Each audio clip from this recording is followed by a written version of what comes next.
Morning Show. Seperti tadi kita sudah makan-makan, tapi kan makan-makannya kita kan di sini tadi adanya kambing, adanya daging. Gimana kalau misalnya kita ngomongin sesuatu yang Marissa suka banget? Keju. Keju. Yeay. Nah, melihat pembuatan keju sambil berwisata ini bisa menjadi paket wisata di sebuah pabrik di Sukabumi, Jawa Barat. Jadi di sini pengunjung nih bisa mencicipi semua aneka olahan keju.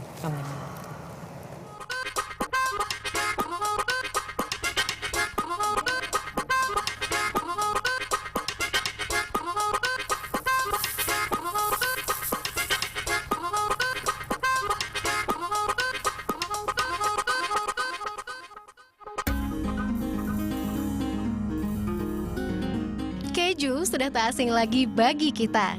Tapi bisa jadi banyak orang belum tahu cara pembuatan keju. Bagi yang penasaran cara bikin keju, bisa mengunjungi pabrik keju alami di Desa Sasagaran Baros, Sukabumi, Jawa Barat. Untuk memproduksi keju alami dengan kualitas terbaik, butuh susu berkualitas baik pula. Bapak. Lagi ngapain, Pak? Oh iya bener, ngapain saya tanya lagi akurasi saya, Pak. Bapak, ini saya penasaran, Pak, caranya gimana sih?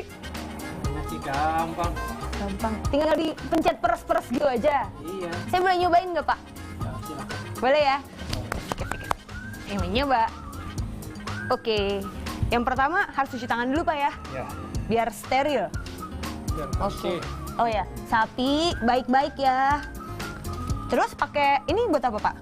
Buat pelicin. Oh, pakai mentega dulu untuk pelicin ya. Siap. Saya coba.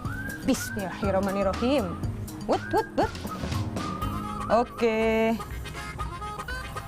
Wow. Sapinya gendut nih, lucu. Oke. Pak, kenapa saya keluarin nggak sebanyak Bapak, Pak ya? Wow, bisa. lagi. Aduh, Pak, kalau kayak gini baru selesainya besok pagi nih, Pak. Saya kurang jago. Ya. Susu yang lagi saya peras ini merupakan salah satu bahan baku utama untuk keju. Untuk keju. Nah, susu ini nantinya akan dibawa ke pabrik yang juga ada di lokasi ini. Itu adalah salah satu pabrik keju yang ada di Bukit Baros, Sukabumi, Jawa Barat. Bapak terusin lagi deh. Saya kayak kurang profesional, Pak, buat jadi pemeras sapi. Saya ke pabrik dulu ya, Pak. Ya. Suasana khas ala kota di negeri Belanda terasa sejak dari pintu masuk pabrik. Kaas artinya keju, dan fabrik berarti pabrik. Keju yang diproduksi di sini bernama keju Gouda, diambil dari nama sebuah kota di Belanda. Saya datang di saat yang tepat. Hari ini sedang ada rombongan tur yang datang.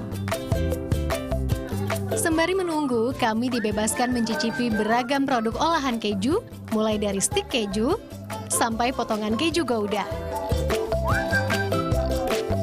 Kami lalu dibawa ke kafe Cimandiri. Di sini, para pemandu mempraktekkan cara membuat finger mozzarella stick. Sekarang saatnya tur dimulai memasuki area pabrik keju. Peserta tur hanya boleh melihat proses membuat keju lewat jendela. Prosedur ketat demi menjaga kualitas keju tetap higienis. Pembuatan keju setiap hari dimulai dari jam 6:30 pagi ketika kiriman susu segar sampai ke pabrik. Setelah dituang ke tong aluminium, susu dipasteurisasi di suhu 65 derajat. Lalu diberi bahan penggumpal sebelum didiamkan selama 30 menit. Tujuannya agar bakteri Lactobacillus yang menguntungkan tetap hidup. Pengolahan ini berfungsi untuk memecah protein susu dari air, sehingga mengeluarkan pati susu atau lebih dikenal dengan dadih. Setelah berbentuk padat, keju dicetak dan disimpan di gudang penyimpanan bersuhu 16 derajat dan tingkat kelembapan tertentu. Sebelumnya, keju-keju ini sudah melewati proses perendaman di air garam dan pemberian lapisan berwarna kuning yang berfungsi melindungi keju dari jamur. Selama proses pembentukan ini, keju harus dicetak setiap saat untuk menghindari pembusukan. Lama waktu inkubasi keju-keju ini menentukan tekstur keju yang dihasilkan. Ada young cheese berusia 1,5 bulan dengan tekstur lembut, middle cheese berusia 4 bulan bertekstur sedikit kenyal, dan old cheese bertekstur keras. Di ruangan lain berlangsung pengepakan keju mozzarella. Keju ditimbang dengan seksama, dikemas dan siap didistribusikan. Berbeda dengan keju Gouda, mozzarella tidak perlu diinkubasi lagi, bahkan bisa langsung dikonsumsi. Di sisi yang berbeda, berjalan proses pembuatan yogurt aneka rasa. Sudah sampai ke tahap pengisian ke kemasan dan siap didistribusikan. Peserta tur ini beragam, seperti Mary, siswa kelas 3 SMA yang tak ragu meski harus bergabung dengan ibu-ibu. Seru yang jelas, saya pertama kali kunjungan ke pabrik yang sampai seru kayak gini, sampai seniat ini mereka nyiapinnya. Jadi seru, banyak hal baru juga yang dipelajarin dari kunjungan ke sini. Selain mendapat wawasan tentang keju, para peserta tur bisa membeli berbagai produk olahan keju. Selain kegiatan produksi keju, area ini telah dikembangkan menjadi pabrik wisata. Ya kalau misalnya itu kenapa pabrik ya, biasanya pabrik tuh skalanya tersendiri di luar dari wisata. Kita kenapa pakai wisata, arealnya cukup luas, kurang lebih 26 hektar. Cukup luas kan, sementara pabrik keju cuman berapa luasnya. Banyak tamu-tamu kita yang kesini beli keju, pertanyaan, cuacanya enak nih, lahannya cukup enak. Nah di situ kita berpikir, kenapa nggak kita pakai buat kunjungan.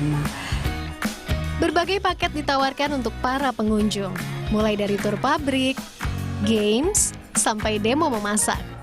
Pengunjung juga bisa mencoba program one day trip dengan jumlah minimal 25 orang per rombongannya.